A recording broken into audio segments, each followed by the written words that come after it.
तुम्ही जर शिवसेनेची सुरुवात बघितली असेल तर सुरुवातीच्या काळात बाळासाहेबांच्या शिवसेनेला वसंत सेना म्हणायची. म्हणजे नावं काय नावं पडत असतात. बाळासाहेब त्यांच्या कर्तृत्वाने मोठे झाले ना. जोपर्यंत मी उद्धव ठाकरे यांना ओळखतो तोपर्यंत जगाला आग लागली तरी आता याच्या पुढे ते भारतीय जनता पार्टीवर कॉम्प्रोमाइज करणार नाहीत. राष्ट्रवादी आणि काँग्रेसबरोबर जाऊन सत्ता स्थापन करणं हे लॉंग टर्म राजकारणाच्या दृष्टीकोनातून कितपत योग्य होतं आणि तो निर्णय चुकीचा आहे आज दिसून आलेला आहे. भारतीय जनता पार्टी हे अत्यंत सुनियंत्रित पद्धतीने सुनियोजित पद्धतीने वेल प्लॅन ज्या पद्धतीने काम करतो तसं त्यांना आता जर बघितलं तर कोणाचीच गरज नाहीये. आणि भारतीय जनता पार्टी तर पहिल्यापासून हेच म्हणणं आहे की स्वबळ. त्यांना भविष्यात शिंदेही नको आहेत आणि अजित पवारही नको आहेत. पण या क्षणाला ती गरज आहे कारण केंद्रातलंही सरकार आहे. कल्याण डोंबिवलीमध्ये तुम्ही सपोर्ट केला नसता तर नुकसान तुमचंच होतं. राजू पाटलांनी तेच सांगितलं ना की जे आमचे 5 नगरसेवक आहेत त्यांची कामं सत्तेबरोबर गेलो तर काही प्रमाणात होतील. ते जर गेलो नाही तर आमची कामच होणार नाही. आणि ठाण्यामध्ये सभा घेतली, एकनाथ शिंदेचं नावही घेतलं नाही. ठाणे महानगरपालिकेच्या कारभारावर तर हवं तेवढं बोलण्यासारखं आहे. आता असं आहे की तुम्ही तुमचे USPs घालून बसल्यानंतर लोकांनी तुम्हाला का निवडून द्यावं. विकासाच्या दृष्टिकोनातून जे बारामतीमध्ये शरद पवारांनी अजित पवारांनी ज्या पद्धतीने वेगळ्या संस्था आणल्या, कृषी तंत्रज्ञान असेल, वेगळी टेक्नॉलॉजी असेल, आता IT तंत्रज्ञान असेल, आता AI टेक्नॉलॉजी अँगलने त्यांनी डेव्हलपमेंट्स आणल्यात. असंख्य डेव्हलपमेंट आणता येणं शक्य होतं. यातलं एकनाथ शिंदेनी ठाण्यामध्ये काय आणलंय. सत्ता मिळवण्यासाठी जे काही डावपेच खेळायला लागतात त्याच्यामध्ये भारतीय जनता पार्टी कुठलीही कसर सोडत नाही. भाजपने जल्लोष केला मुंबई जिंकल्यानंतर. देवेंद्र फडणवीस धुरंधर म्हणून त्यांनी वर्णन केलं. ते जर खरं मानलं तर मग एकनाथ शिंदेंना एकाच वेळेला राज ठाकरे उद्धव ठाकरे या दोघा भावांशी एकत्रितपणे सामना करायचा होता. त्याच वेळेला त्यांना अंतर्गत दृष्ट्या भाजपशी सामना करायचा होता. ठाणे जिल्हा MMR रिजन पासून सगळीकडे. बरोबर. तर त्याचा विचार केला तर मग एकनाथ शिंदेंना बाजीगर म्हणावं लागेल.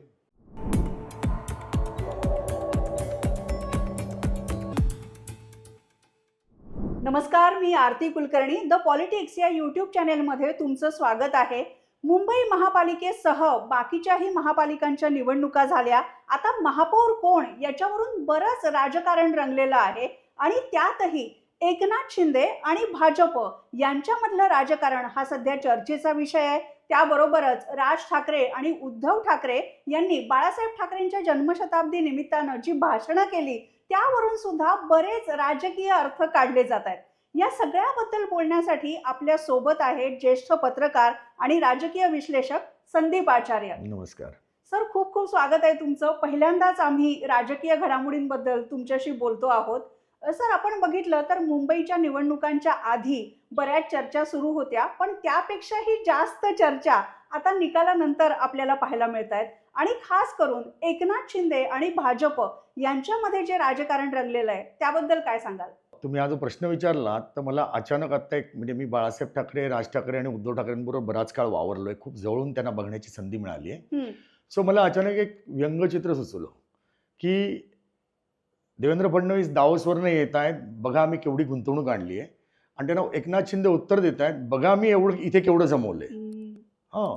आता हे कसं आहे की मुळात तुम्ही लक्षात घ्या, महानगरपालिका 29 महानगरपालिकांपैकी 23 महानगरपालिकांमध्ये महायुती जिंकले.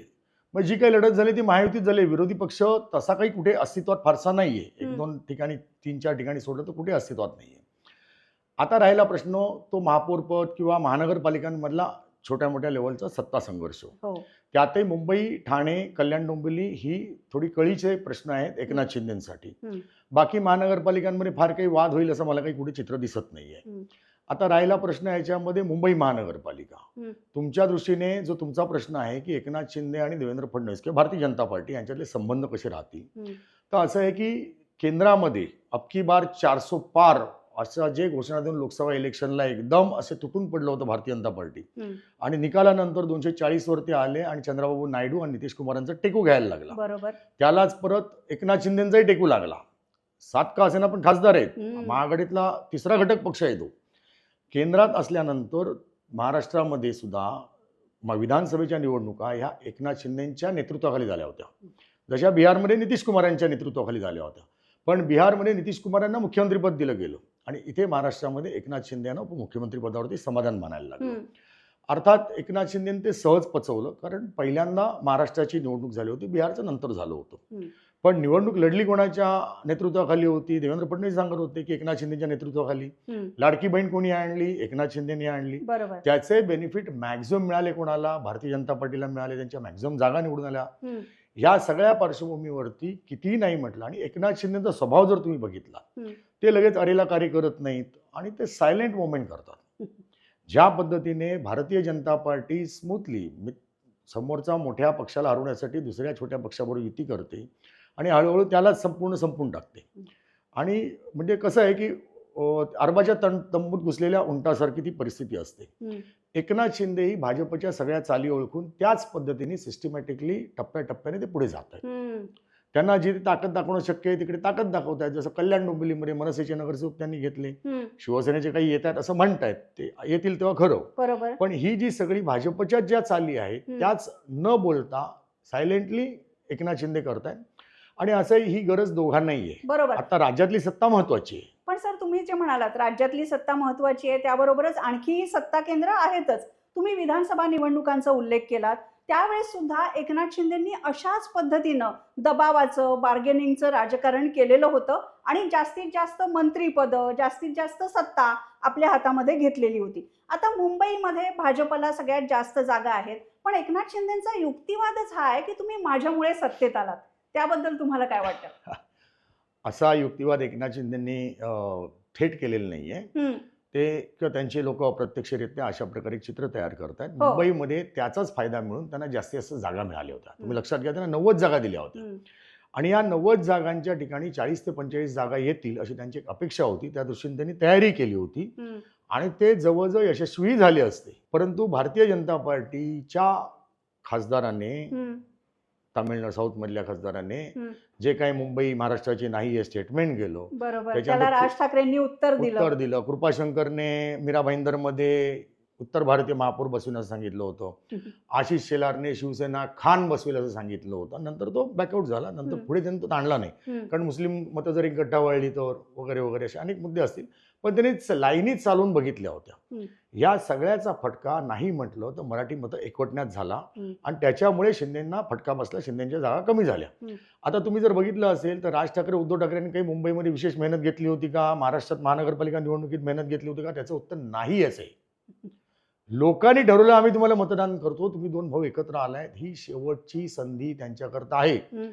आता जर त्यांनी सिस्टमॅटिकली पक्ष विस्तार किंवा पक्षवाढीच्या दृष्टीने ध्येय धोरण बनवून वाटचाल नीट पद्धतीने केली नाही तर पुढे त्यांचं काही फार काही टिकावर राहणार नाहीये. हे चित्र स्पष्ट आहे. बरोबर, त्याच्याबद्दल आपण बोलूच सर. पण तुम्ही जसं म्हणालात की मुंबईमध्ये एकनाथ शिंदेंना अपेक्षित जागा मिळाल्या नाहीत, पण कल्याण डोंबिवलीमध्ये तर एकनाथ शिंदेकडे जास्त जागा आहेत भाजपपेक्षा आणि भाजप बरोबर सत्ता स्थापन करणं सहज शक्य होतं.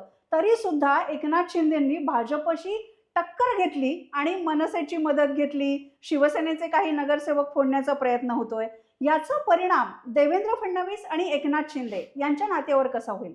आता तुम्हाला थोडं पाठीमागे आपल्याला जायला लागेल. असं आहे की मुळामध्ये पहिल्यापासून जर मुंबईपासून कोकणपर्यंतचा पट्टा बघितला तो शिवसेनेत होता. भारतीय जनता पार्टीला तसं काही स्कोप नव्हता. अविभक्त शिवसेना. राहिला प्रश्न कल्याण डोंबिवलीचा, तर कल्याण डोंबिवलीमध्ये माळगी किंवा राम कापसे किंवा अशी परंपरा होती, कापसेंची परंपरा होती. ही जागा त्यावेळेला शिवसेनेने हिसकावून घेतली होती दिघेंच्या काळामध्ये. तेव्हापासून ते आजही शिवसेनेच्या ताब्यात आहे. ते किती नाही म्हटलं तरी तिथल्या भारतीय जनता पार्टीच्या ते दुखरी नस आहे ती. तर त्यांना ती जागा पाहिजे होती. प्रत्येक वेळेला त्यांनी त्या दृष्टीने प्रयत्न केले आणि आजपर्यंत तरी ते यशस्वी झालेले नाहीये. आता रवी चव्हाण, भारतीय जनता पार्टीचे अध्यक्ष, यांचं आणि एकनाथ शिंदे यांचं सख्य जगजाहीर आहे. प्रत्येकाला आपला पक्ष वाढवायचा असतो. एकनाथ शिंदे यांनी टक्कर घेऊन शिवसेना त्यांच्या पद्धतीने नीट वाढवली. अत्यंत अल्पावधीमध्ये त्यांनी शिवसेना वाढवली. आज कल्याण डोंबिवलीमध्ये त्यांनी 53 नगरसेवक आणले. 40 यांचे 50च नगरसेवक आलेले आहेत, म्हणजे 3 जास्त आहेत. आता राहिला प्रश्न, मनसेचे लोक इकडे आले तर कोणताही पक्ष स्वतःचा पक्ष विस्ताराचा पद्धतशीरपणे प्रयत्न करत असतो. भारतीय जनता पार्टीने किती पक्षाचे नगरसेवक, आमदार, खासदार गिरंकृत करून टाकलेले आहेत, किती लोकांना घेतलेले आहे, जगजाहीर आहे ना. मग त्यांना अशोक चव्हाण पासून कोणीही त्यांना चालवतं बडगुजरपर्यंत नाशिकच्या. बरोबर आहे की नाही? मग एकनाथ शिंदे यांनी तेच जर केलं तर त्यात चूक काय? मी मगाशीच म्हटल्याप्रमाणे भारतीय जनता पार्टीच्या चाली एकनाथ शिंदे सिस्टमॅटिकली खेळत आहेत. कल्याण डोंबिवलीमध्ये त्यांनी तेच केलेलं आहे. आता राहिला प्रश्न मनसेने तिथे पाठिंबा दिला, हा जो मुद्दा आहे. तर या मुद्दा आणि याच्यावरनं एकनाथ शिंदे आणि देवेंद्र फडणवीस यांचे संबंध बिघडतील का? तर मुळामध्ये असं आहे की माझ्या माहितीप्रमाणे जे 4 नगरसेवक मनसेचे निवडून आले 5 पैकी 4 ते मुळातच एकनाथ शिंदेकडचे होते. त्यांना तिकीट न मिळाल्यामुळे त्यांनी मनसेमध्ये प्रवेश केला. मनसेतनं लढून ते निवडून आले. हो. आणि ते जर फुटले असते तर मनसेची अवस्था वाईट झाली असती. या पार्श्वभूमीवर राजीव पाटलांनी तो निर्णय घेतला असं माझं मत आहे. हो सर, हे सगळे तांत्रिक मुद्दे झाले, पण एकनाथ शिंदे सुद्धा असं म्हणतायत की राज ठाकरे पहिल्या काही निवडणुकांमध्ये आमच्या बरोबरच होते. राज ठाकरेंनी तर म्हणजे बाळासाहेब ठाकरेंच्या जन्मशताब्दीच्या वेळी उद्धव ठाकरेंच्या समोर राजकीय लवचिकता हा शब्द वापरला. स्थानिक कार्यकर्त्यांचं जे निर्णय असतात असं सुद्धा मनसेकडून वेळोवेळी सांगण्यात येत होतं. हे तुम्हाला काय वाटतं? म्हणजे एकीकडे उद्धव ठाकरेंच्या बरोबर युती करायची आणि दुसरीकडे एकनाथ शिंदेबरोबर जायचं सत्तेसाठी. नाही, असं झालेलं नाहीये. तुम्ही लक्षात घ्या की कल्याण डोंबिवलीमध्ये 5 नगरसेवक घेऊन ते काहीच करू शकत नव्हते. त्यांच्या पाठिंब्यावरती सत्ता येईल वगैरे असं काही चित्र नाहीये. हो, अजूनही बरोबर बरेच आहे. लोक लागणार आहेत. हा. मुद्दा असा आहे तो की 4 नगरसेवक फुटून जर शिंदेकडे गेले असते तर मनसेचं काय राहिलं असतं. मूळ मुद्दा तिथे येतो. जसं मागच्या टप्प्यामध्ये उद्धव ठाकरेंनी राज ठाकरेंचे 6 नगरसेवक पळून नेले, भुईसपाटच करून टाकलं ना. त्यामुळे आता त्याला लवचिक म्हणायचं किंवा राज ठाकरे जी विशेषण वापरतात ती वापरायची किंवा बाळासाहेब म्हणतात त्याप्रमाणे गजकरण म्हणायचं, तो ज्याचा त्याचा बघण्याचा दृष्टिकोन राहू शकतो याच्यामध्ये. पण राजकारणामध्ये आता या लेवलला आहे ना की प्रत्येक जण आपला स्वार्थ किंवा माझ्या पोळीवरच फक्त तूप पडलं पाहिजे, दुसऱ्या पोळीवर पोडलं नाही पाहिजे, पुरणपोळीवरती, असा जर विचार घेऊन चालणार असेल तर ते सगळेच आता थर संपलेले आहेत. आणि या थर संपवण्यामध्ये राजकारणातली म्हणजे काय म्हणू आपण त्याला, बाळासाहेबांनी गजकरणा शब्द वापरला, त्याच्यापेक्षा काही एखादा चांगला शब्द असेल तर ते सगळ्याच पक्षांमध्ये आता ते झालेलं आहे आणि पूर्ण चिखल झालेला आहे आणि चिखलातनं कमळ मात्र उगवते. बरोबर. राज ठाकरे म्हणतात की माणसांचा लिलाव सगळीकडे सुरू आहे. हे त्यांचं वाक्य सगळ्यांनाच भिडलं. पण मला तुम्हाला स्पष्टच विचारायचंय सर की श्रीकांत शिंदे, एकनाथ शिंदेचा मुलगा, खासदार श्रीकांत शिंदे, एकनाथ शिंदे विरुद्ध रवींद्र चव्हाण, हा संघर्ष जरी तिथे असला तरी हा संघर्ष देवेंद्र फडणवीस आणि अमित शहा यांच्यामधला आहे का? तसं म्हणता येणार नाही. तुम्ही लक्षात घ्या तिकडे की भारतीय जनता पार्टीची रचना फार वेगळ्या पद्धतीची आहे. सत्तेमध्ये प्रत्येकाला हळूहळू टप्प्याने मोठं होण्याची अपेक्षा असते. म्हणजे एकनाथ शिंदेनाही होती, जे प्रत्येकालाच असते. देवेंद्र फडणवीस हे महापौराचे विरोधी पक्षनेते झाले, तिथून मग मुख्यमंत्री झाले, तर भविष्यात त्यांनाही पंतप्रधान म्हणा किंवा केंद्रात जायचं असेल तर ते जाण्याची अपेक्षा बघण्यात काहीच चूक नाही. अमित शहांना बाळगण्यात काहीच हे नाही, कारण त्यांनी अनेक वर्ष पंतप्रधान नरेंद्र मोदींना टोकाची साथ दिली, गुजरातपासून शेवटपर्यंत. बरोबर. आता प्रश्न असा येतो की या सगळ्या वाटचालीमध्ये दावेदार कोण कोण ठरू शकतात. तर महाराष्ट्र हे प्रबळ राज्य आहे, देशाच्या अर्थकारणात त्याचं एक वेगळं अस्तित्व आहे. आणि देवेंद्र फडणवीसांनी संपूर्ण त्यांची वाटचाल जी बघितली असेल तर त्यांनी लोकसभेत चांगले निर्णय निकाल दिले होते. आता यावेळेचा नाही मिळाला अनफॉर्च्युनेटली, पण विधानसभेत दिले, महानगरपालिकांमध्ये अद्भुत निर्णय दिले, उत्तर प्रदेशमध्ये योगी आहेत. बरोबर. आता हा ही एक 2 संघर्ष आहे सर. पण दुसरी गोष्ट, संजय राऊत नेहमी आता म्हणजे जेव्हा बोलताना एकनाथ शिंदेची शिवसेना ही अमित शहांची शिवसेना आहे असं बोलतात. आणि आत्ताचा सगळा जो संघर्ष आहे त्याच्यामध्ये कुठेतरी देवेंद्र फडणवीस यांना एक पाठिंबा दर्शवतात. म्हणून मी तुम्हाला म्हटलं की या सत्ता संघर्षाचा केंद्रबिंदू एकनाथ शिंदे आहेत का? असं आहे, तुम्ही जर शिवसेनेची सुरुवात बघितली असेल तर सुरुवातीच्या काळात बाळासाहेबांच्या शिवसेनेला वसंत सेना म्हणायची. म्हणजे नावं पडत असतात. बाळासाहेब त्यांच्या कर्तृत्वाने मोठे झाले ना, ते काय वसंत सेनेवर टिकून नव्हते ना. तसंच आज संजय राऊत काय म्हणाले, ते त्यांचं राजकीय विधान आहे, ते एका राजकीय पक्षाचे प्रवक्ते आहेत, नेते आहेत, त्यामुळे ते असं बोलणं स्वाभाविक आहे. हे जरी स्वाभाविक धरलं तरी एकनाथ शिंदेंना बघा असं आहे, आज दिल्लीमध्ये प्रत्येक गोष्टीसाठी तुम्हाला पंतप्रधानांना भेटणं शक्य नाही होऊ शकतं. पंतप्रधान हे प्रचंड बिझी व्यक्तिमत्व आहे. फारच आघाडीच्या अनुषंगाने काही मूलभूत विषयांच्या अनुषंगाने काही निर्णय घ्यायचे असतील तर पंतप्रधानांबरोबर बैठका होऊ शकतात. बरोबर. असं काही विषय घेऊन किंवा राज्यांचे काही विषय घेऊन थेट तुम्ही रोज पंतप्रधान भेटाल असं होऊ शकत नाही. ह्या पार्श्वभूमीवर एक मध्ये कुठेतरी एक पर्याय असतो, ते अमित शहा आहेत. या अनुषंगाने अमित शहाना भेटण्यात काहीच चूक नाही. अमित शहाना तर देवेंद्र फडणवीस हे भेटतात, असं काही नाही आहे. त्याच्यामुळे काही फार मोठा फरक पडेल अशातला भाग नाही. आणि असं आहे की सत्तेतला घटक पक्ष आहे, तर त्याला सांभाळणं, त्यांचे काही नाराजी असतील तर त्या दूर करणं हे त्या मुख्य प्रमुख घटक पक्षाचं कामच आहे. त्या दृष्टीने या दोघांच्या भेटीगाठी होणं स्वाभाविक आहे. एकनाथ शिंदेचं तेच म्हणणं आहे. आणि काही वेळेला नाराजी, आता शेवटी असं आहे ना की इथे भांडता येत नाही आणि भांडण तर सोडवायचे तर तुम्हाला वरती कुठेतरी जावंच लागेल मार्ग काढायला. ठीक आहे, बरोबर सर. पण एकनाथ शिंदे म्हणजे ठाणे असं समीकरण आता झालेलं आहे. आणि फक्त ठाण्यापुरतं मर्यादित नाही, एकनाथ शिंदेचं महाराष्ट्रामध्ये जे राजकारण सुरू आहे त्याच्यामध्ये भारतीय जनता पक्षाला काहीतरी स्पर्धा निर्माण झाली आहे असं तुम्हाला वाटतं का? पुढचं राजकारण त्यांचं कसं असेल? तुम्ही बघा याच्यामध्ये की एकनाथ शिंदे हे ठाकरे नाही आहेत, पण ते ठाकरे नसताना सुद्धा पक्षातून बाहेर पडले, त्यांनी गद्दारी केली, जे काय म्हणायचं ते तुम्ही म्हणा. त्याच्यानंतर अगदी सुरतला गेले, गुवाहाटीला गेले, इथे सत्तेत आले, मुख्यमंत्री बनले. पण त्याच्यानंतर त्यांनी त्यांचा पक्ष, शिवसेना पक्ष, एकनाथ शिंदे यांचा ज्या पद्धतीने नीट वाढवला, त्याचा अंदाजच भारतीय जनता पार्टीला आला की नाही हा मला प्रश्न पडलाय. हे त्यांच्या कल्पनेत न बसणार होतं. एकनाथ शिंदे तसं सायलेंट ऑपरेटर आहेत, फार कुठे गाजावाजा करतायत, खूप जोरदार भाषणं करतायत, लाखोंची सभा घेऊ शकतात वगैरे, असं काही त्यांचं नाही. He is not an charismatic leader, पण ते मास बेस्ड लीडर आहेत. मुख्यमंत्री बनल्यानंतर वर्षाचे दरवाजे त्यांनी सगळ्यांना खुले ठेवले. पण ते आणि संघटना बांधणी हे दोन वेगळे विषय आहेत. पण ते ज्या मुशीतनं तयार झाले होते त्या मुशीतनं त्यांनी संघटना बांधणी, ठाणे जिल्ह्यामध्ये ते जिल्हा प्रमुख होते, त्यांनी बांधणी काय प्रकारे त्यांना पूर्ण कल्पना होती. त्याच प्रकारे त्यांनी उभ्या महाराष्ट्रामध्ये शिवसेनेची बांधणी केली.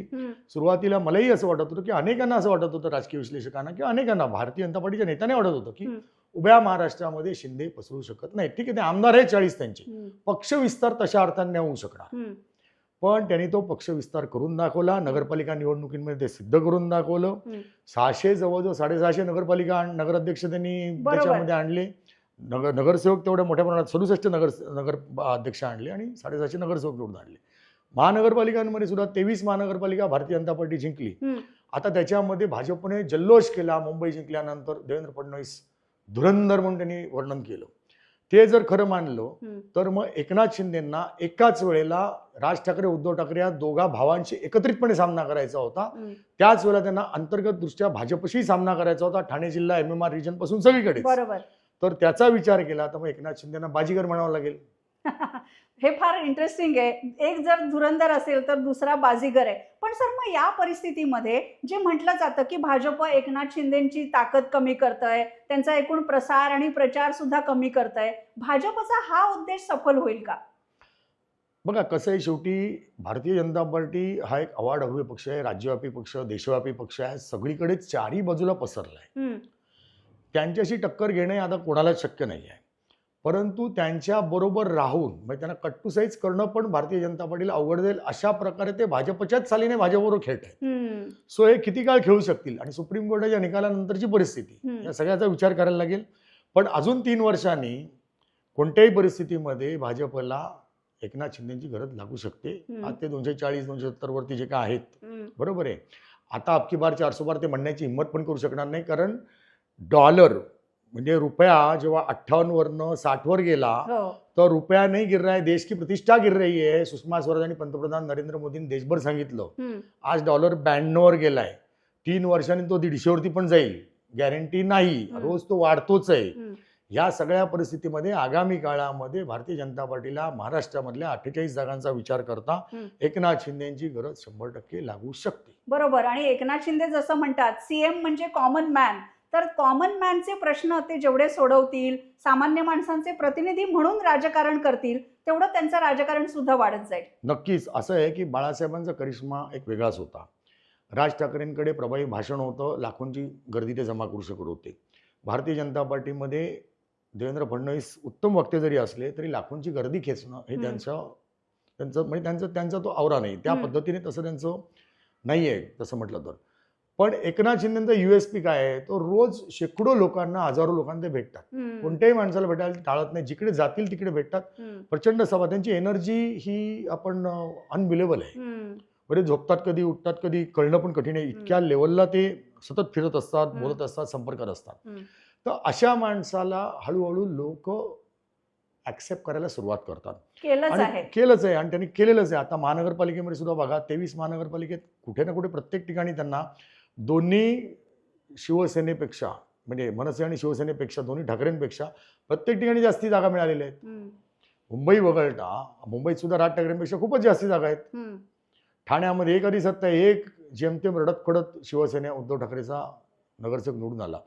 ठाण्याची शिवसेना, माझी शिवसेना ही बाळासाहेबांची शिवसेना होती. राज ठाकरेंना एक जागा मागच्या वेळेला मिळाली नाही, आताही मिळालेली नाहीये. कल्याण डोंबिवलीमध्ये पण त्यांची अवस्था वाईट आहे, शिवसेनेची अवस्था वाईट आहे, नाशिकमध्ये वाईट आहे. कुठे चांगले आहे, जिथे त्यांचे बाले किल्ले होते तिथेही नाही, बाकीच्या ठिकाणी असण्याचा प्रश्न नाही. आणि या प्रत्येक ठिकाणी एकनाथ शिंदेने आपली छाप सोडलेली आहे. हे तुम्हाला मान्यच करावं लागेल. पण सर, हे सगळं दबाव तंत्राचं राजकारण आहे आणि महापौर निवडणुकीच्या वेळेला हीच वेळ आहे सगळ्या पक्षांनी राजकारण करण्याची. आता उद्धव ठाकरेंच्या शिवसेनेबद्दल एक मोठी चर्चा मीडियामध्ये सुरू झाली, ती म्हणजे एकनाथ शिंदेंना शह देण्यासाठी भाजपला अप्रत्यक्षरित्या पाठिंबा देणं. अशा बातम्या सुद्धा आल्या की महापौर निवडणुकीच्या वेळी उद्धव ठाकरेंचे नगरसेवक आहेत ते गैरहजर राहतील, म्हणजे भाजपकडे बहुमत जाईल आणि एकनाथ शिंदेंना शह मिळेल. तुम्हाला याबद्दल काय वाटतं? जोपर्यंत मी उद्धव ठाकरे यांना ओळखतो तोपर्यंत जगाला आग लागली तरी आता याच्यापुढे ते भारतीय जनता पार्टीवर कॉम्प्रोमाइज करणार नाहीत. बरं. ठाम आहे याच्यावरती. तसंच एकनाथ शिंदेंनाही कुठलीही मदत होईल अशा प्रकारचं काही त्यांच्याकडनं वर्तणूक घडणार नाही. हे दोन्ही गोष्टी आहेत. आता राहिला प्रश्न ते मतदानाच्या दिवशी हजर राहतील, गैरहजर राहतील, का राहतील, हा वेगळा विषय. तुम्ही बघा, भारतीय जनता पार्टी, देवेंद्र फडणवीस असतील, एकनाथ शिंदे असेल, हे सातत्याने सांगतायत की महायुतीचाच महापौर बनेल. बरोबर आहे. आता महायुतीमध्ये जर मुंबईमध्ये 89 जागा यांच्या आहेत आणि शिवसेनेच्या 29 जागा आहेत, तर महापौर स्थायी समिती हे दोन्ही गोष्टी या भारतीय जनता पार्टी सोडणार नाही. बरोबर. आता याच्यामध्ये उद्धव ठाकरे उपस्थित राहिले का अनुपस्थित राहिले का काहीच फरक पडत नाहीये. मुद्दा असा आहे, एकनाथ शिंदे इतकेही वेडे नाही धारागिरी करायला बसलेले मुंबई महापालिकेसाठी. अख्खं स्वतःचं राजकीय करिअर जे उद्धव ठाकरेंनी केलं ती चूक ते करणार नाहीत. कोणती चूक तुम्हाला ती काय चूक म्हणायचं अशी होती की मुख्यमंत्रीपद देण्यासंदर्भातलं विधान होतं. ठीक आहे ना, अर्ध मुख्यमंत्री 2.5 वर्ष एक सत्तेवर राहिले असते तर आज ही परिस्थिती आली नसती. असे बंद दाराआड झालेल्या चर्चा अमित शहा त्या दोघांमध्येच झाल्या होत्या. जाहीर देवेंद्र फडणवीसांच्या अमित शहा आणि उद्धव ठाकरेंच्या बैठकीमध्ये देवेंद्र फडणवीसांनी स्पष्टपणे सांगितलं होतं अर्धी सत्ता. तर अर्ध्या सत्तेमध्ये मुख्यमंत्रीपद पण आलंच होतं, गृहीत धरायला काही हरकत नव्हतं. नंतर मागताही आलं असतं, थोडी फाईट करता आली असती. पण संपूर्ण पायावर दगड मारून घेणं आणि राष्ट्रवादी आणि काँग्रेस बरोबर जाऊन सत्ता स्थापन करणं हे लॉंग टर्म राजकारणाच्या दृष्टीकोनातून कितपत योग्य होतं आणि तो निर्णय चुकीचा आहे आज दिसून आलेला आहे. तुम्ही म्हणताय ते एका अर्थाने बरोबर आहे सर. उद्धव ठाकरेंनी जे निर्णय घेतले त्याचा परिणाम सगळा पुढच्या राजकारणावर झाला. पण भाजपने सुद्धा उद्धव ठाकरेंचा पक्ष फोडला, एकनाथ शिंदेंना चिन्ह दिलं गेलं आणि हीच अधिकृत शिवसेना आहे असं सुद्धा पुढे गेलं आणि त्याच्याबद्दल बरेच मतभेद आहेत. त्याच्याकडे आपण जाऊया किंवा ते सगळ्यांनाच माहिती आहे. पण मला तुम्हाला पुन्हा एकदा हेच विचारायचं आहे की आता बदलत्या राजकारणाचा सगळा मार्ग ओळखून उद्धव ठाकरेंना भाजपशी जुळवून घ्यावं लागेल का? भाजपशी जुळवून घ्यावण्याचा प्रश्नच आता राहिलेला नाही. आता भाजपला उद्धव ठाकरेंची गरज राहिलेली आहे. ती उद्धव आणि राज ठाकरेंची गरज तात्पुरती अशा करता राहील की एकनाथ शिंदे फार वाढणार असतील तर ते मुंबई महानगरपालिकेच्या अनुषंगाने इलेक्शनमध्ये त्यांना जे काय करायचं त्या घडामोडी केल्या. आता 3 वर्ष इलेक्शनच नाही आहे. येणारे लोकसभेचं इलेक्शन 2029ला. आधी जिल्हा परिषदेच्या निवडणुकीमध्ये मुळातच उद्धव ठाकरे आणि राज ठाकरे कुठे नाहीच आहेत, फारसे आहेत कुठे. त्यामुळे तो काही विषयच नाही. महानगरपालिकांमध्ये त्यांचं अस्तित्व संपलेलं आहे. नाशिकमध्ये, पुण्यामध्ये, सोलापूर, कोल्हापूर, सांगली, तुम्ही सांगा ना कुठे.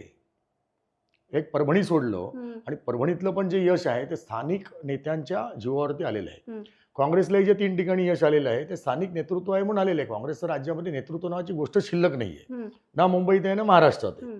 तर अशा वेळेला भारतीय जनता पार्टी हे अत्यंत सुनियंत्रित पद्धतीने, सुनियोजित पद्धतीने, वेल प्लान ज्या पद्धतीने काम करतो तसं त्यांना आता जर बघितलं तर कोणाचीच गरज नाहीये.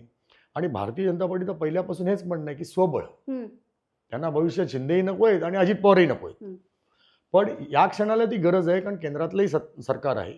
महाराष्ट्रातही एकनाथ शिंदे यांनी 57 जागा आणलेल्या आहेत. आणि एकनाथ शिंदे तुम्ही बघाल तर कुठेही वादविवाद करत नाहीत, भांडत नाही आहेत. जे काय करायचं ते भारतीय जनता पार्टीच्याच सालीने ते फार पद्धतशीरपणे त्यांची वाटचाल चालू आहे. आणि अजून सुप्रीम कोर्टाचा निकाल लागायचा आहे. आणि आता मध्ये निवडणुका नाहीच आहेत ना. आता समजा तुम्ही म्हणता तेव्हा जिल्हा परिषदांच्या निवडणुका आल्या, त्यातही लढाई कोणामध्ये होणार आहे? या 3 पक्षातच होणार आहे ना. सत्तेतल्याच पक्षांमध्ये लढाई होणार आहे. मैत्रीपूर्ण लढत म्हणा, काय म्हणायचं ते म्हणा. तिथे एकत्र लढतील नाही लढतील, पण शेवटी यश म्हणजे ताटीतलं वाटत आणि वाटीतलं ताटातच आहे ना.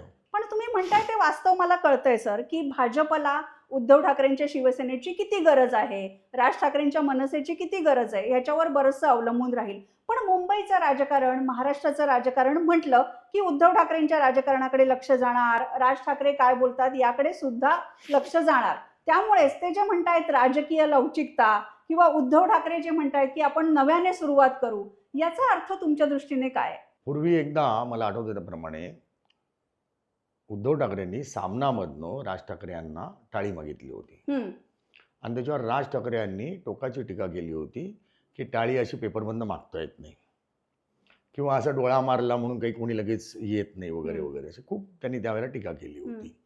आता या राजकीय लवचिकतेचा संदर्भ कधी येतो तुम्ही समजून घ्या. मुळामध्ये माझ्याकडे काही नाहीच आहे.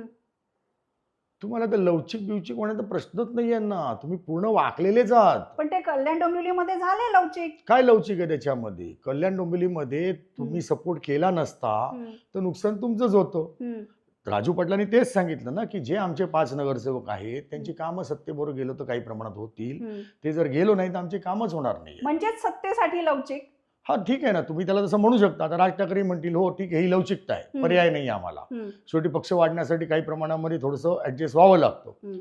पण हे फार क्षुल्लक आहे, किरकोळ आहे. आता असं आहे की मुळात त्या 2 भावांकडे आता ताकद किती राहिली आहे महाराष्ट्रामध्ये. आता बघा महापालिकेमध्ये त्यांना 100% यश मिळालं असतं, मराठी माणूस तयारही होता. हिंदी सक्तीच्या मुद्द्यानंतर मराठीचा जो रेटा त्यांनी बघितलाय, सगळ्यांनीच बघितलाय. आपण आज मुंबईमध्ये 40% मराठी माणूस आहे, 32% मराठी माणूस आहे, या वादात मी पडणार नाही.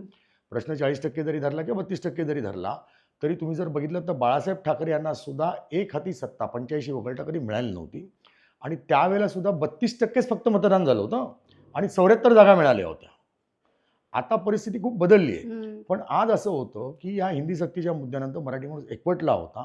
ह्यांनी जर मुंबईमध्ये, ठाण्यामध्ये, पुण्यामध्ये 5 महिन्यामध्ये असंख्य सभा घेतल्या असत्या, रोड शो केले असत्या, कोणी रोखलं नव्हतं ना. सत्तेमध्ये एवढे घोटाळे गोंधळ चालू आहेत आज, मंत्र्यांचे शेकडो घोटाळे आहेत. मंत्री काही पैसे मोजताना पकडले जात आहेत. अनेक भ्रष्टाचार आहेत, मंत्र्यांच्या मुलांचे अनेक भ्रष्टाचार आहेत. गोगावलेचं पोरगं सापडत नव्हतं, अजित पवारांच्या पोराच्या 1800 कोटीचा भ्रष्टाचार होता. या कुठंच राज ठाकरेंनी किंवा म्हणजे राज ठाकरेंचंच खास करून मी बोलीन, पण असं त्यांचा USP त्यांचं भाषण आहे, आक्रमक भाषण आहे, मुद्देसूद भाषण आहे, त्यांचं USP आहे. मग त्यांनी फक्त देवेंद्र फडणवीसांना संपूर्ण काळामध्ये बसवलेला मुख्यमंत्री, ह्याच्या पलीकडे काहीच बोलले नाही. आणि ठाण्यामध्ये सभा घेतली, एकनाथ शिंदेचं नावही घेतलं नाही. ठाणे महानगरपालिकेच्या कारभारावर तर हवं तेवढं बोलण्यासारखं आहे. आता असं आहे की तुम्ही तुमचे USPच घालून बसल्यानंतर लोकांनी तुम्हाला का निवडून द्यावं? बरोबर आहे. मुंबईमध्ये राज ठाकरे आणि उद्धव ठाकरे मराठी माणसाच्या हिताचं राजकारण कसं करणार आहेत किंवा मुंबईबद्दल काय करणार आहेत याच्या अपेक्षा मुंबईकरांच्या होत्या.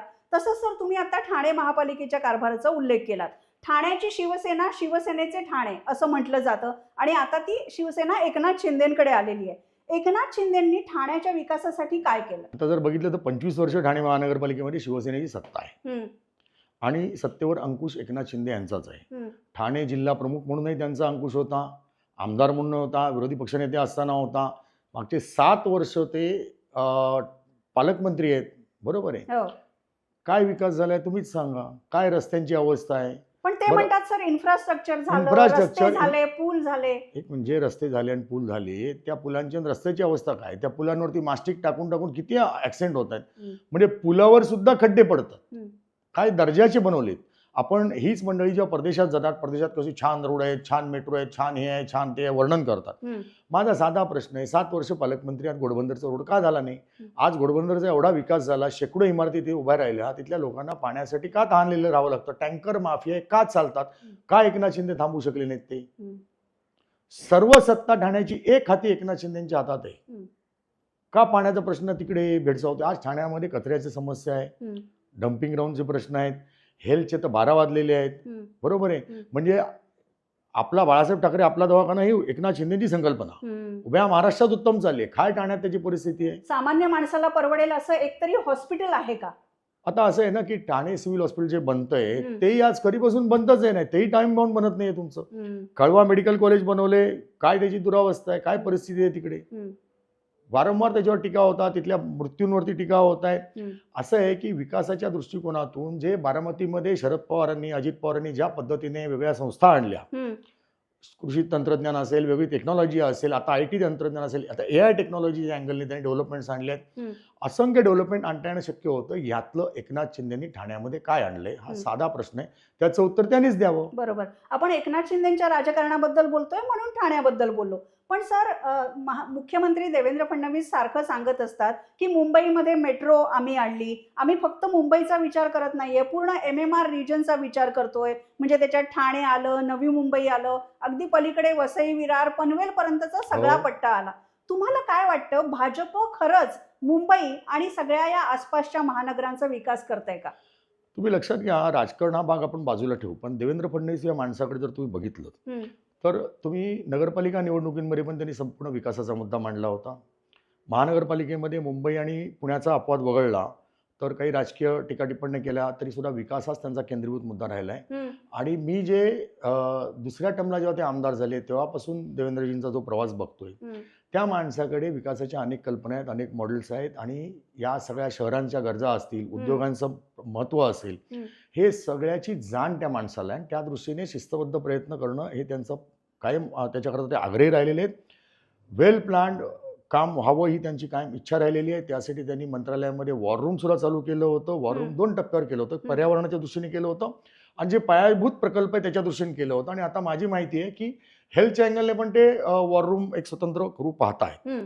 पण ते मुख्यमंत्री आहेत, ह्याच्यामुळे ते राज्याच्या पातळीवरचे निर्णय सुद्धा घेऊ शकतात. पण सर, मुंबईच्या निवडणुकीच्या वेळेस विशेष चर्चा झाली की तुम्ही एवढा विकास केलाय, इन्फ्रास्ट्रक्चर केलंय, तुम्ही पुढच्या दिशेने सगळं बघताय, मग तुम्हाला हिंदुत्वासारखे मुद्दे का लागतात? तेढ पसरवणारी भाषणं तुम्ही का करता?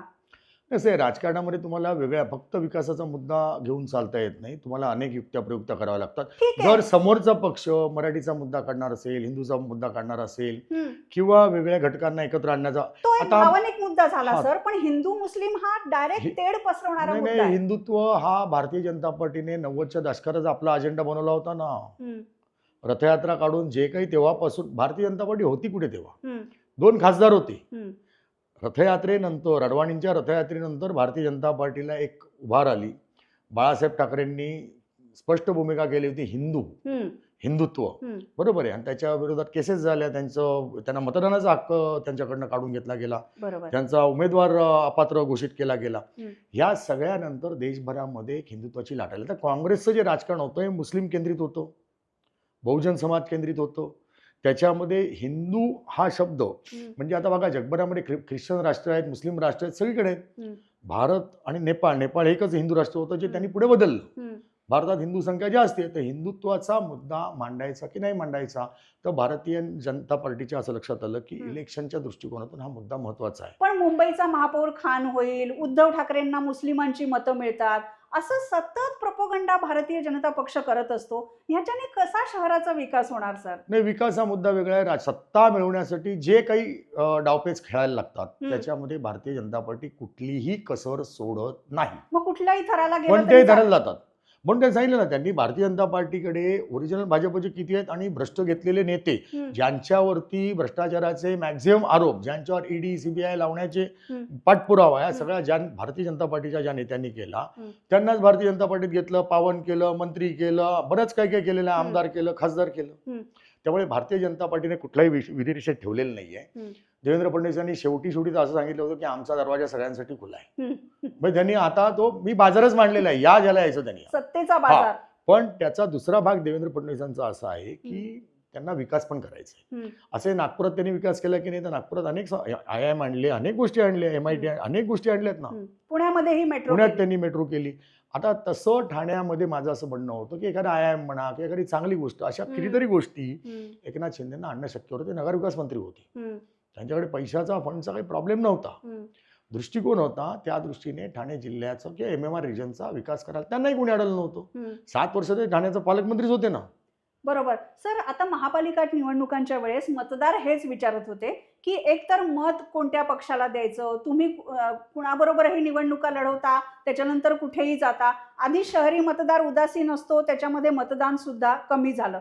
मग यामध्ये शहरांचे प्रश्न कधी चर्चेला येणार? प्रदूषणाचा मुद्दा आहे, वाहतुकीचा मुद्दा आहे, आणि तुम्ही तर महापालिका इतकी वर्ष कव्हर करताय, इतकी वर्ष प्रशासनाच्या हातातच कारभार होता, आता पुढे काय? बरं झालं तुम्ही हा प्रश्न विचारलात, ते हा सुंदर प्रश्न आहे. नरेंद्र मोदींनी आता ना या संपूर्ण निवडणुकीमध्ये ना मला एक दिसलं स्मार्ट सिटी हा शब्द सुद्धा कोणी उच्चारला नाही. नाही आता- खास करून तो विरोधी पक्षांनी जबरदस्त पद्धतीने उपाय विचारायला पाहिजे होता. असंही नरेंद्र मोदींनी स्मार्ट सिटीची घोषणा केली तर कल्याण डोंबिवली आहे. काय कल्याण डोंबिवलीची अवस्था आहे हो? कोणी केली ही अवस्था? शिवसेना त्याला जबाबदार आहे, भारतीय जनता पार्टी जबाबदार आहे. 25 वर्ष ते सत्तेवर होते ना युतीत. युती सडली आहे सांगायला 25 वर्ष गेली, पण तरी भारतीय आणि आज भारतीय जनता पार्टी आम्ही नाही त्यातले, सत्ता त्यांची होती, आम्ही पारेदर होतो. हे सगळं सिद्ध साधकाचा खेळ आहे. ह्याच्यामध्ये कल्याण डोंबिवलीला स्मार्ट सिटी बनवणार होते, घोषणा झाली होती. कोणी केली होती घोषणा? पंतप्रधानांनी केली होती. मग त्या स्मार्ट सिटीचं झालं काय? त्या अमृत योजनांचं झालं काय? आजही गावखेड्यामध्ये आदिवासी पाड्यांमध्ये कुठे नळ नाही, पाणी नाही, कशाचा काही पत्ता नाही. बरोबर. दूषित पाण्याचा प्रश्न आहे, प्रदूषणाचा प्रश्न आहे. हो. कोण जबाबदार आहे त्याला? आज तुम्ही डबल इंजिन आता ट्रिपल इंजिन आलं म्हणता, मग विकास करून दाखवा. बरोबर आहे. आता प्रश्न राहिला लोकांचा. लोक मतदान करतात, लोकांकडे ऑप्शन काहीतरी असायला पाहिजे. विरोधी पक्षांनी ही स्पेस राज ठाकरे उद्धव ठाकरेंचं नीट भरून काढली असती. काँग्रेसने भरून काढायची संधी होती. काँग्रेसकडे नेतृत्वच नाहीये. राज ठाकरेंकडे भाषण करायचे उत्तम वक्तृत्व शैली आहे, आकर्षक आहेत, लाखो लोकांचा जनसमुदाय जमू शकतात, भाषण गारुड करणार आहे, मुद्देही असतात. मग त्यांनी अधिक अभ्यास करून आक्रमकपणे सगळं घेऊन जर तुटून पडले असते, महाराष्ट्रातला गल्ली खूपच्या कानाकोपरा फिरले असते, त्याचे रिझल्ट त्यांना मिळाले असते. आता एक उल्लेख ह्याच्यामध्ये करावा लागेल सर, की शिवाजी पार्कच्या सभेमध्ये आदित्य ठाकरेंनी मुंबईचे बरेच प्रश्न मांडले, आम्ही काय काम केलं, काय करणार आहोत, असं ते वारंवार सांगतात. पण सर आता निवडणुकीच्या निकालानंतरच्या बातम्या जर आपण पाहिल्या तर नवी मुंबई किंवा मुंबईमधलं प्रदूषण असेल त्याच्याबद्दल आयुक्तांना कोर्ट नोटीस पाठवतं. ठाण्यामध्ये एवढे बांधकाम प्रकल्प आहेत, त्याचं नेमकं तुम्ही काय करणार आहात, असे प्रश्न मीडियामध्ये सतत विचारले जातात. पण एअर क्वालिटी इंडेक्स सुधारण्यासाठी, विकासाची कामं होण्यासाठी कोणतं सरकार काही करणार आहे का? हा प्रश्न आहे ना, कोणतंही सरकार, मी आता सरकार तर राज्यामध्ये देवेंद्र फडणवीसांचंच आहे. हो, अनेक वर्ष आहे, 2.5 पण वर्ष तुम्ही मधल्या जसं काळात. म्हणताय ट्रिपल इंजिन, आता हो. लोकसभा, विधानसभा, मुंबई. आता लक्षात ठेवा, विकास करताना तुम्हाला मेट्रो बांधायचे आहेत, खणायचं आहे, बिल्डिंग बांधणार आहेत, उत्पन्न वाढलं पाहिजे, जीडीपी वाढला पाहिजे. ह्या सगळ्यातनं प्रदूषण निर्माण होणार आहे. प्रदूषण रोखण्यासाठी नेमकं काय करायला पाहिजे बरोबर. आणि त्या दृष्टीने कठोरपणे काही उपाययोजना केल्या जातात का, खरा प्रश्न आहे. तर असं आहे ना, सगळ्यांचेच हात इतके बडबडलेत, मध्ये ब्युरोक्रेसी असो, राजकारणी असो, म्हणजे सत्ताधाऱ्यांचा प्रश्न नाही, विरोधी पक्षांचाही याच्यामध्ये सगळेच जण इतके बरबडलेले आहेत. त्यामुळे प्रदूषण वगैरे ह्या मुद्द्याकडे फार गंभीरपणे फक्त कोर्ट प्रश्न विचारतोय तिथपर्यंतच बघितलं जातं, त्याच्या पलीकडे बघितलं जात नाही. मधल्या काळात एकनाथ शिंदेने मुंबईत पाण्याचे फवारे मारण्याचा एक अजब प्रयोग करून बघितला होता. म्हणजे त्याच्याबद्दल काय बोलू, पण ठीक आहे, तो विषयच न बोललेला बरा. पैसा गेला त्याच्यामध्ये, टँकरवाल्यांना फक्त पैसे मिळाले, पाणी ज्यांनी सोडलं त्यांना पैसे मिळाले, याच्या पलीकडे काही फार काही त्यातनं प्रदूषण पातळी वगैरे खाली आलेली नाही. रोजच्या रोज बिल्डिंग उभ्या राहत आहेत, रस्ते बांधले जात आहेत, मेट्रोची कामं चालू आहेत, असंख्य कामं बांधकामं चालू आहेत. प्रदूषणामध्ये आता मुंबई परिसरामध्ये, मुंबईमध्ये किंवा ठाण्यामध्ये तशा अर्थाने कंपन्या, औद्योगिक कंपन्या शिल्लक आहेत का? तर त्या ऑलरेडी सगळ्या बाहेर गेल्यात ना. मग प्रदूषण कशामुळे होतं मुंबईमध्ये? वाहनांमुळे होते. वाहनांवर तुम्ही काय कंट्रोल करू शकता? परदेशातल्या योजनात काय आहेत, तिथे कसं कंट्रोल होतं? आपण समजा काही स्टडी करून काही करायची इच्छा, राजकीय मुळात इच्छाशक्ती असायला पाहिजे, ती नेतृत्वाकडे असायला लागते, आणि जे सत्तेत आहेत त्यांच्याकडे ती असायला लागते. कोर्टाने आदेश देऊन तात्पुरतं काय मलमपट्टी केली जाते, ह्याच्या पलीकडे काहीही होणार नाही. सर, आपण हे नेहमीच बोलतो, निवडणुका आल्या की बोलतो की विकास कामांचे मुद्दे नाही आहेत, सगळे भावनिक मुद्दे आहेत, धार्मिक मुद्दे आहेत, जातीचे मुद्दे आहेत. पण तुम्हाला काय वाटतं, मग महानगरांच्या बाबतीत फक्त राजकीय नेत्यांवरच हा विषय सोडून चालेल का तज्ज्ञांची मदत घेऊन काहीतरी करावं लागेल सत्ताधारी पक्षाला? नाही, असं नाही. आता जर तुम्ही बघितलं तर शहरांच्या विकासाकरता डीपी प्लॅन वगैरे सगळे बनवले जातात, नियम चांगले आहेत, सगळ्या गोष्टी आहेत, विकास आराखडे आहेत. अंमलबजावणीमध्ये इतक्या वाटा त्याला फुटतात की कशाला पत्ता लागत नाही. आता मुळामध्ये शहरं इतकी विचित्र पद्धतीने सगळीच शहरं फोपावलेली आहेत, मुंबई, पुणे, ठाणे, नाशिक, आणि निमशहरी शहरं पण वाढत चालली. शहरांचा विस्तारित शहरं आणि त्याला जोडून आणखी असं म्हणजे गाव खेडं आता शहरांमध्ये रूपांतर व्हायला हळूहळू बरोबर एका मोठ्या प्रमाणात लागलेले आहे. आता या सगळ्याला नियंत्रित करणार कसं, हा खरा प्रश्न आहे. आणि याच्यावरती एक प्रचंड व्यापक अभ्यास होणं गरजेचं आहे आणि कठोर नियमन होणं गरजेचं आहे. जे मुख्यमंत्री असतील, सत्तेतला पक्ष आहे, त्यांनीच करायचं आहे. आता मला वाटतं असं म्हणून ते स्मार्ट सिटी वगैरे आणल्या गेल्या, अंमलबजावणी शून्य झाली, बरं त्याच्यावर आता कोणी बोलायचंच नाही. अमृत योजना बोलायचंच नाही. म्हणजे ज्या घोषणा गाजावाजा करून, अफाट गाजावाजा करून केंद्र सरकारने आणल्या, त्याचे अकाउंटेबिलिटी यांच्याकडे कुठेही नाही आहे. आज लाडक्या बहिणींच्या संदर्भात अकाउंटेबिलिटी काय आहे? कुठेच नाही. बरोबर. 2100 रुपये देणार का होते याचं अनालिसिस सांगू शकता का? त्याचं उत्तर तुमच्याकडे नाही. राज्याच्या तिजोरीवरती किती भार आहे, कर्ज किती आहे आणि आपण विकास कामं यातनं खरंच करू शकणार आहोत का? म्हणजे एकच मिनिट मी कंप्लीट करतो. PWD, फक्त PWDची जी कामं चालतात त्याच्या पोटी कंत्राटदारांना 92,000 कोटी रुपये द्यायचे सरकारच्या तिजोरीत पैसा आहे का? आज कॉन्ट्रॅक्टरने मधल्या काळात 1-2 कॉन्ट्रॅक्टरने आत्महत्या केली होती, 1-2 आत्महत्येचे प्रयत्न केले होते. आणि तुम्ही आपलं ते मोदी म्हणाले त्याप्रमाणे रेवड्या वाटत सुटलेला, जेवढ्या वाटता येईल तेवढ्या वाटताय. आणि मग शेवटी काय होतं, करदाता जो आहे त्याच्यावरती टॅक्सवर टॅक्स. शहरी भागामध्ये माझी विजेची बिलं वाटेल तशी वाढवली जातात आणि मला लुटलं जातं. माझ्या हातात काय राहिले? आणि आज मध्यमवर्गीय माणूस हा खरा भारतीय जनता पार्टीचा आधारस्तंभ होता. आता त्यांना काय हातबल येते, त्यांना पर्यायच नाही. सक्षम विरोधी पक्ष नाहीये, ह्यांना मत देण्याशिवाय पर्याय नाहीये.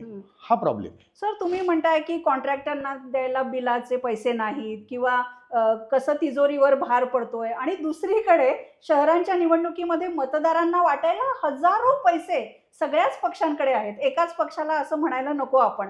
याबद्दल तुम्हाला काय वाटतं? हे पैसे कुठून येतात? हा प्रश्न खरं तर ना देशाच्या पंतप्रधान नरेंद्र मोदींना विचारला पाहिजे. नोटबंदी का आणली होती? काळा पैसा संपवण्यासाठी, असं ते म्हणतात. हो, संपला का? आज ज्या पद्धतीने याची चर्चा चालू आहे, ज्या पद्धतीने पैसे निवडणुकीमध्ये मागच्या अनेक निवडणुकांमध्ये पकडले गेले, ते बघताना काळा पैसा 4 पट वाढलाय. मग नोटबंदीचा फायदा काय झाला? स्विस बँकेमधनं 15 लाख रुपये मी आणीन आणि तुमच्या खात्यात देईन, पैसे आणीन, काळा पैसा आणि 15 लाख तुमच्या खात्यात देईन. ठीक आहे, 15 लाख नाही दिले. पण 6 महिन्यापूर्वी एक रिपोर्ट आला होता. स्विस बँकेमध्ये मोदी येण्यापूर्वीच्या काळात म्हणजे काँग्रेसच्या काळात जेवढा पैसा होता त्याच्या तिप्पट काळा पैसा भारतातूनच तिकडे जमा झालाय. हा माझा नाही, स्विस बँकेचा रिपोर्ट आहे. बरोबर आहे. मग हे कसं होतंय? आज 11 वर्ष केंद्रात भारतीय जनता पार्टी सत्ता आहे, एकाती सत्ता आहे. मग ते सर, महाराष्ट्रात पैसा सत्ता आहे. येतोय कुठून, कुणाच्या जीवावर? आता ते ईडी आहेत ना, स्वतःच आहेत ना ते लोक, वृद्धाडी डॉक्टर, ते सगळं बघतील काय करायचं ते. असं आहे. हा पैसा कसा येतोय सगळ्यांना माहिती. हा राजकारणाचा येतो पैसा, बिल्डर लॉबीकडनं येतो, उद्योग क्षेत्राकडनं येतो. आता तुम्ही जर बघितलं असेल की देणग्या, अधिकृत देणग्या आज मिळण्याचं प्रमाण हे भारतीय जनता पार्टीला सर्वाधिक आहे. बाकीचे पक्षाच्या निम्म्याने पण नाही आहेत. मग हे का होतं?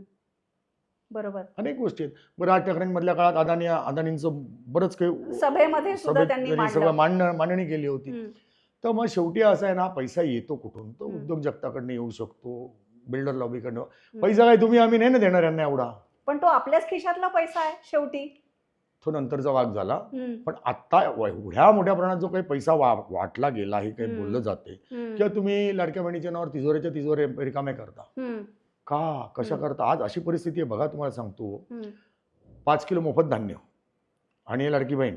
कोकणामध्ये आज मजूर मिळत नाहीत. हा, तुम्हाला नेपाळवरनं आणि बिहारमधनं आता आणायला लागतात. उत्तर प्रदेशमधनं पण येत नाही. इतकी वाईट परिस्थिती झालेली आहे. बरोबर. म्हणजे एका प्रकारे कल्याणकारी योजना म्हटलं जात आहे त्याला, पण त्याच पद्धतीने दुसरीकडे रोजगार थांबवणाऱ्या योजना सुद्धा त्या झाल्या आहेत. खूप महत्वाचे प्रश्न आहेत सर, शहरांचे प्रश्न आहेत आणि त्याबरोबरच राजकारण एवढं चाललेलं आहे की अजून मुंबईचा महापौर कोण होणार याची वाट बघायला लागतेय.